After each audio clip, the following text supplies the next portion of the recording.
kasama po ang cameraman Elmer Zaraspe para po sa Green City, Batangas. At kung mapapansin nyo habang tayo po ay naglalakbay dito po sa lungsod ng Batangas para bisitahin ang mga luntian at malilinis, magagandang barangay, dito po sa Malibayo ang ating pinakang resting place para magpahinga sandali. At makikita natin ang kagandahan ng paligid, ang magagandang nakalagay na mga mushrooms, katulad ng sa Tingay Taas kung matatandaan natin. At itong kanilang halamanan, ayon kay Pangulong Kabatay, ito daw ay second cropping na. So ito pong araw na ito ay napaka-espesyal dahilan sa talaga namang makikita natin kung alin ba mga barangay ang kikinang, ang siyang tatanghalin na mga cluster winners dito po sa Dangal ng Lungsod Awards. So napakaganda po ng araw, napakaganda ng panahon, napakalamig ng simoy ng hangin, at talagang masasabi nating ang Batangas City ay isang livable city. Tamang-tama na ito'y nabigyan ng karangalan doon sa sinagawang Most Livable Communities Competition sa Sungpa, Korea. So, antabayanan po ang ilan pang mga kaganapan sa pagbisita ng Technical Working Committee at ang mga cluster coordinators dito po sa mga blue at green barangays dito sa Batangas City.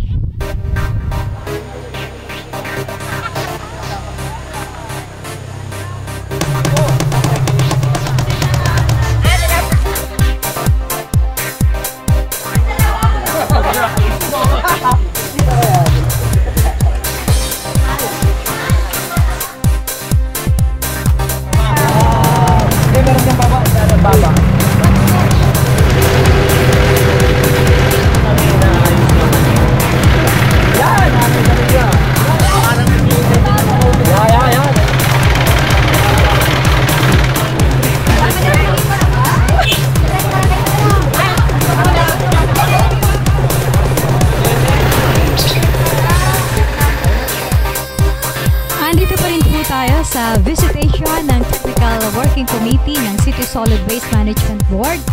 At mula po Caloocan West, paakyat po hanggang Malibayo, tayo naman po ay bumaba uli at pumunta naman tayo sa bahagi ng Mabakong. At kung mapapansin natin dito, ito yung tinatawag nating Marshmallow City o Marshmallow Country. So makikita po natin dito yung mga iba't ibang kulay ng bato na para siyang marshmallow. Ito po yung soft na delicacy na gustong-gusto ng mga bata. Kung kaya't nabusog po ang mga mata ng ating mga members ng Technical Working Committee at ng cluster coordinators. So at this point ay medyo mahihirapan po ang mga judges sa feeling pa lang at sa nakikita ng ating mga mata dito sa mga barangay na ating binibisita. Medyo maganda po ang laban ng mga barangay na ito. So, ito pa rin po inyong kasama si Letty Chua at cameraman Elmer Zaraspe. Marami pa po tayong pupuntahan, kaya dyan lang po kayo. Dito po sa Green City, Batangas.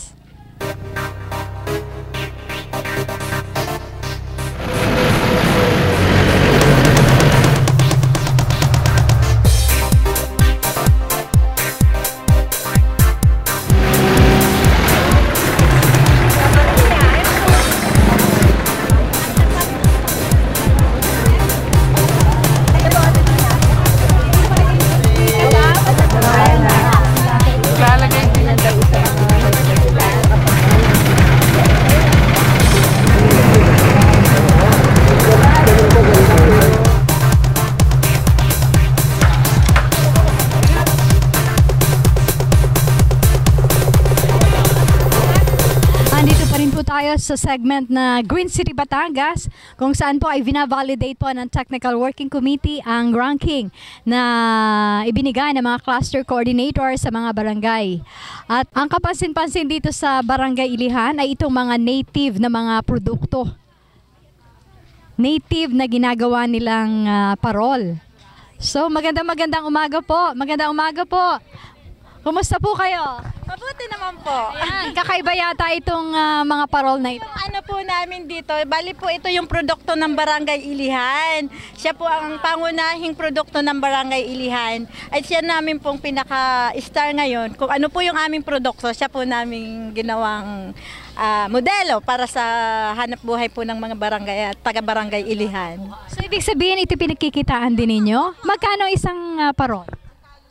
Ito po yung, dahil po ito yung lalagyan po ng, ng isda, yung mga dilis, kupa po kung tawagin. Ito po kung bilhin po sa kanila, 4 pesos po each. Kaso po yung ito po ay ginawa na lang para po sa barangay, hindi po namin binili siya. Okay ma'am, ano po yung sinasabi niyo? Ano po ito? Katulong po ba kayo dito sa paggagawa nitong parol na ito? Itong aming barangay ay talaga hong nagkakaisa. Wala hong hindi natulong pag sinabi ng aming Pangulong ay maglilinis. Lahat ng barangay namin, sama-sama kami. Kahit na kasama ho pati bata. Para makatulong. Ayan mga anak ko. Ayan, at pinipinturahan naman ito sa bandang Dine. Hindi lamang basta native na parol. Pinipinturahan nyo, madam. So, ilang parol na po inyo napinturahan so far? Hindi ko na po alam. Ilang ha? Kahapon pa. Mga kailan ho nyo expected na matapos ito?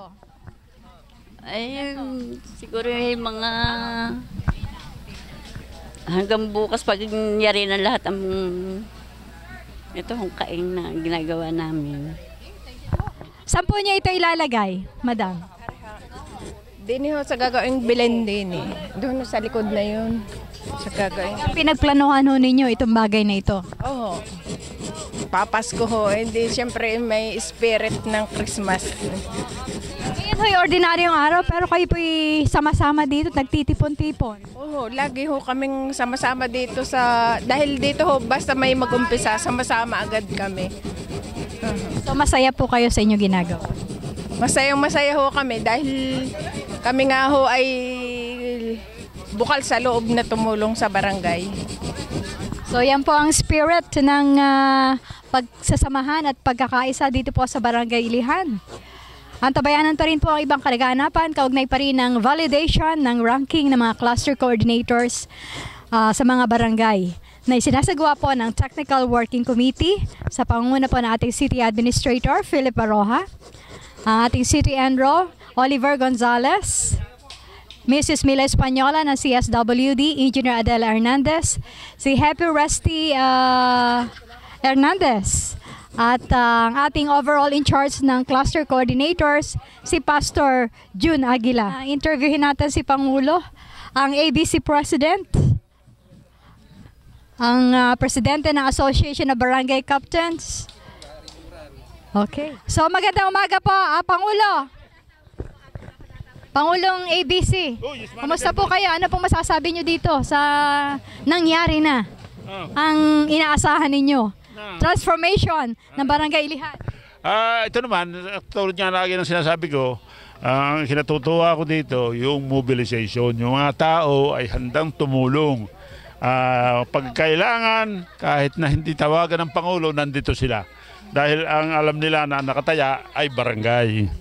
At ang kabutihan ng mamamayan dahil kalusugan at nakataya kung malinis ang barangay. Nandito sila lagi. Okay. Paano kaya nyo masusustain yung inyong grade na green? Kayo po ay green.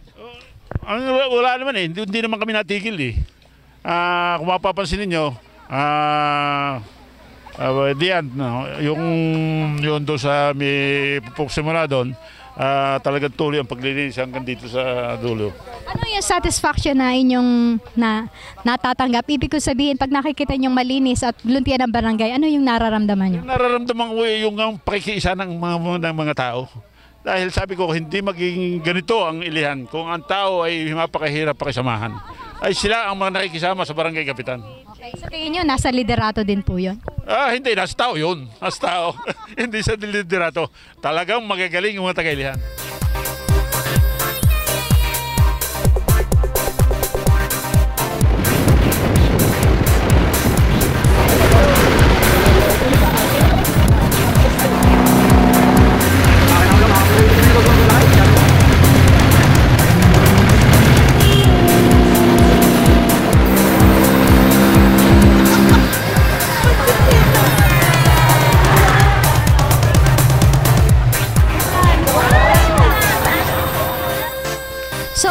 po tayo sa pinakadulo ng Upland Barangays, dito po sa De La Paz, Pulot, Itaas.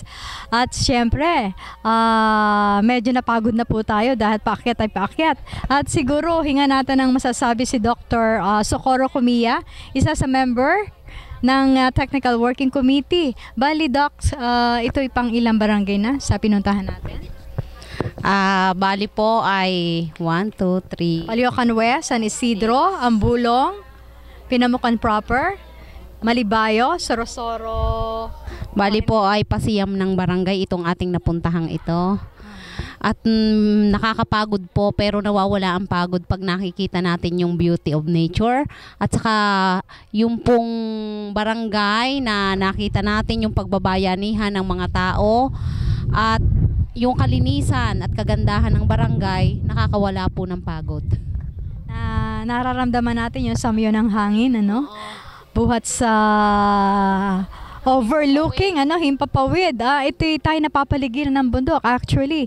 At itong overlooking, yung dagat ng Isla Verde. Right? Verde Island. So, hanggang sa bundok ay meron tayo nakikitang beautification na ginagawa ng mga tao. Tulad nitong mga bato na ito. Kung sa Malibayo o sa Mabakong ay nakakita tayo ng marshmallow, how would you describe this? Fruit salad. Ating City Enro, ating kapanayamin.